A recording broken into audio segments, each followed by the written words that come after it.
على بالي كامل راكم تحوسوا على وصفة تاع صابلي ناجحة 100%. تقطعي لكم كمية كبيرة، وحاجة أخرى يجوكم حبة على حبة، ما يتنفخولكمش في الفور وما يفسدلكمش الشكل تاعهم. هذا الفيديو راهو ليكم، تبعوه حتى الأخير. مرحبا بكم البنات في قناتكم أستيس الشاوية. شوفوا اليوم راح نبارطاجي معاكم وصفة تاع صابلي ب 250 غرام تاع زبدة، رايحين تخرجوا 120 حبة تاع صابلي. أنعم إيه 225 غرام تاع الزبدة برك مالة. إذا راكم انتريسي تبعوا لا فيديو حتى الأخير، وهيا نحضروا مع بعضنا الوصفة ونشوفوا المقادير تاعها. اول حاجه عندنا في بول نحطو 250 غرام تاع الزبده. شوفوا ماذا بيكم تخدموا بتاع البطاخير باه تكيلوا بها. انا خدمت بهذيك اللي تجي في الكاغط، على بها ما قدرتش نعطيكم المقادير بالضبط، مي دوك نذكرها لكم. المهم قلت لكم 250 غرام تاع الزبده، زيدوا في نفس الباطا كيلو كيله ناقصه صبع تاع سكر كلاصي. يعني تكيلو في باط الزبده كيله ناقصه صبع، ما تعمروش باط الزبده قد يعني. تنقصوا قيس صبع، يعني كيلة نقص صبع. المهم راكم تبالي راكم فهمتوني. لازم تغربلوها مليح مليح، بهذوك ما يبقوش هذوك التكتلات في السكر كلاصي، ومن بعد يخرجوا لكم في العجينة. وهاوليكم الشكل بعد ما غربت السكر تاعي.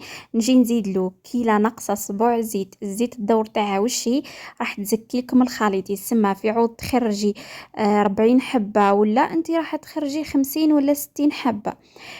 كيما قلت لكم كيلة ناقصة صباع زيت. نزيدو لافاني، انا زدت هنا 2 اكياس. نتوما تحبوا ديروا الغبرة ولا الليكيد اللي كانت عندكم. ونروحو نحطو الخليط تاعنا في البيترا، يتخلط لنا مليح مليح حتى يبيض لنا الخليط. تحبوا في البيترا ولا بالباتور، المهم تخلطوا مليح مليح مليح، ولا بالفوي باليد مصحي راح تعبكم باليد مليحه. بالباتور ولا بالبيترا خير. شوفوا حتى يبيض لكم الخليط. انا درت في السرعه رقم 6. شوفوا كيفاه بيض الخليط ما شاء الله، حتى الملمس كريمي، تحسيها كلي هكا كريم شونتي كيما شفتوا هنا. من بعد نجي نزيد 3 عظمات كاملين، يعني 3 عظمات بهم بالبياض تاعهم.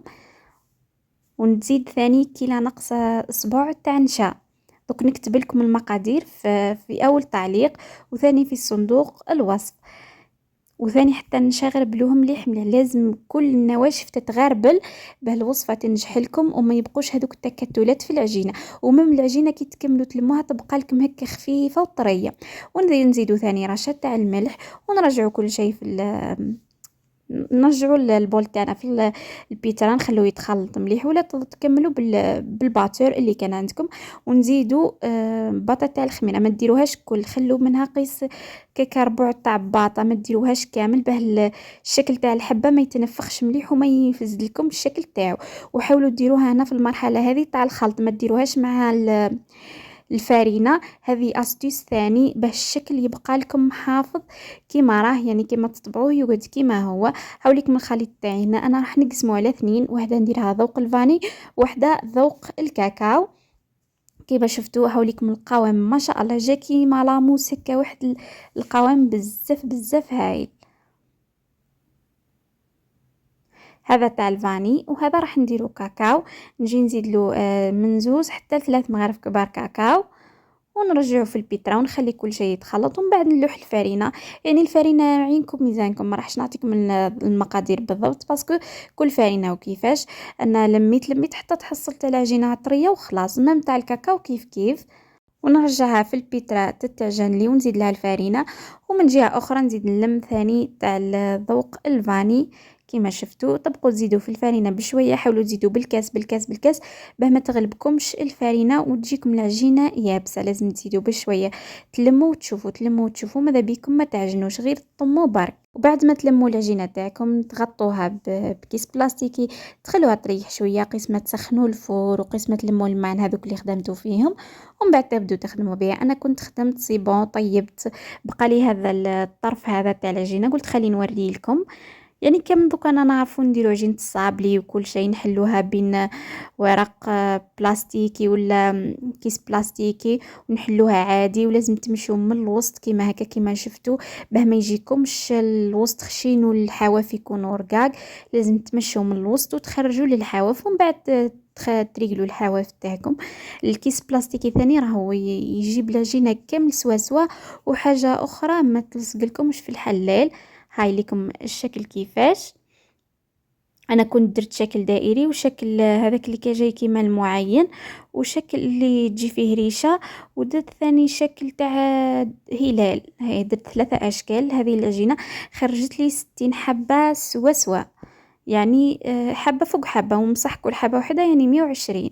مي كي ديريهم فوق بعضهم يجوك 60، يعني فيها بركة. هاوليك من الشكل تاع الحبة، حاولوا ما ديروها رقيقة، ما تديروها خشينة. لو كان ديروها رقيقة ثاني كي تدخلوها في الفرن راح يمصها وتولي لكم هكا رقيقة. لازم تخلوها شوية هكا متوسطة كيما شفتوا في الفيديو. وهنا جيت عندي هذا الطابع ما فيش دائرة في النص، واللي جبت لادوي ودرت له فتحة في النص. هاوليك من الشكل ما شاء الله. من في طيابهم جاو على الكيف، جاو حبة قد أختها. ما عندي ما نحكي لكم كيما راكم تشوفوا هنا. هذا الهلال سيبو طيبته. مصح الزينة مازال ما درتش الزينة، إن شاء الله كي ندير الزينة راني نوريها لكم. وبالنسبة لتزيين الصباح هذه زينت غير هذا النوع، لصقته بالكونفيتير، ومن بعد رشيت فوق سكر ناعم، وهذا مكان. بالنسبة للأشكال الأخرى لصقتهم بكريمة الزبدة وحشيتهم بالكراميل من داخل. مازال ما قلاصيتهمش لأني شريت شوكولا ولقيتها ماشي مليحة. وهذا مكان البنات. إن شاء الله كي نزيد نكمل الأشكال الأخرى راني نوريها لكم في الفيديو الجايين، مع طريقة تحضير كريمة الزبدة. هكا نكونوا لحقنا إلى نهاية الفيديو. إلى الملتقى إن شاء الله. سلام.